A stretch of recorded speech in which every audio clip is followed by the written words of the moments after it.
Halo, ketemu lagi gue Eki dan ini adalah Celoteh Sisa Blank. Ya, gue kali ini pengen bahas salah satu film yang mungkin balik lagi ke era gue SMA, di mana waktu itu setelah gue menonton 30 Days of Night. Jadi kalau misalnya teman-teman nonton 30 Days of Night nih, gue menyebutkan salah satu orang yang akhirnya membuat gue untuk membuka diri gue untuk nonton film horor. Karena ada nama satu orang, yaitu nama Sam Raimi.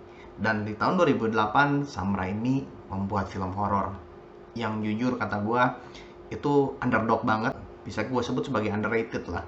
Jarang orang yang ngebahas untuk film ini dan dari segi horornya tuh unik kata gue. Jadi di tahun 2008 si Sam Raimi beserta adiknya menulis cerita baru, yaitu yang berjudul untuk film berjudul Drag Me to Hell. Ini menjadi film horor kedua gue yang istilahnya buat gue sendiri sih, gue meniatkan diri untuk nonton di bioskop. Dan secara garis besarnya sih film ini tuh lebih nyeritainnya tentang seorang perempuan yang diperankan sama si Alison Lohman.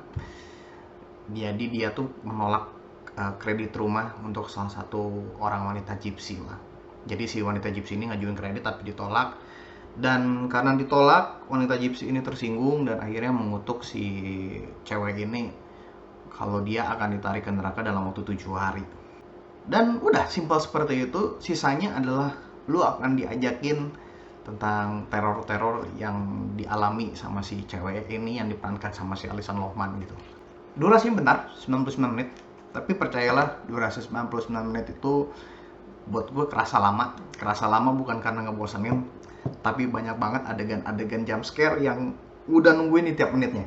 Jadi film ini udah bener-bener gak ngandalin artis besar. Kalau lu nanya Alison Lohman pernah main di mana, jujur aja gue nggak tahu Alison Lohman itu juga siapa waktu itu, dan sekarang pun gue masih belum mendengar lagi filmnya dia apa yang baru. Terus ada nama Justin Long juga, yang gue inget dia mainnya di Die Hard 4 terakhir, Die Hardnya si Bruce Willis yang tentang teknologi itu, yang jadi tentang hacker. Di luar itu gue nggak ada yang tahu. Yang gue tahu cuma namanya Sam Raimi gitu. Terus ya seperti yang tadi gue jelasin, di tiap menit tuh lo disiapin kejutan-kejutan dan lu bakalan diem terus di kursi, karena apapun yang terjadi di setiap menit itu benar-benar setiap terornya tuh baru. Jadi tidak terasa monoton, tidak hanya sekedar jump scare yang itu-itu aja, tapi beberapa scene yang menciptakan ya istilahnya menjadi disturbing scene.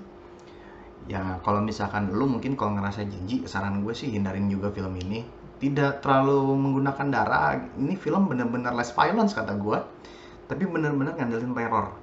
Jadi kalau lu ngerasa keteror sama film ini, percayalah berarti film ini berhasil nakutin lu. Dan gue jujur aja, gue juga berhasil ketakutin. Dan gobloknya lagi, pada saat ending itu gue cuma bisa dibikin ngelongo doang. Ngelongo tuh dalam artian what the fuck gitu kata gue. Setelah lu ngerasain setiap teror yang dialami sama si cewek ini gitu, di akhirnya tuh lu cuma bisa ngeliat ke layar dan lu cuma bisa ngelongok doang. Jadi seperti itu gitu rasanya. Gue nggak berani ngomong terpanjang lebar untuk soal film ini karena jujur aja gue jadi takut spoiler. Film ini tuh kalau bisa tuh diminimalisir untuk penjelasan lebih panjangnya. Tapi buat gue kalau lu nanyain, Drag Me to Hell ini gue kasih ratingnya 4,5 dari 5. Jujur, it's a highly recommended horror movie from me. Gue sangat suka banget sama Drag Me to Hell. Mungkin ini menjadi horror terbaik kedua buat gue, dimana ada salah satu film horror lagi yang jujur buat gue juga itu lumayan bagus, tapi gue belum mau bahas dulu. Gue lebih bagusnya bahas film-film yang orang-orang banyak nggak tahu. Kenapa Drag Me to Hell gue kasih skor bagus? Pertama, film Drag Me to Hell benar-benar mengandalkan skrip dan bagaimana tempo yang diatur sama si Sam Raimi-nya agak cukup bagus buat gue. Meskipun di beberapa part ada yang kerasa lemah, tapi buat gue Sam Raimi mampu bertindak cepat untuk menaikkan lagi si temponya, yang jadi ya membuat gue sebagai penonton pun bisa mengunci mata gue tuh ke layar gitu. Kalau misalkan lu memang penasaran Drag Me to Hell itu seperti apa, saran gue cek trailernya dulu di YouTube. Nanti udah beres cek trailernya di YouTube, baru lu nonton. Kalau emang lu tertarik. Tapi saran gue sih bagusnya lu gak usah cek trailer, mendingan lu langsung nonton aja. Serius, itu ada film horror yang oke banget. Kalau lu butuh adrenalin yang cepat, Drag Me to Hell tuh pilihan yang cocok dari gue buat lu semua. Itu aja mungkin review dari gue.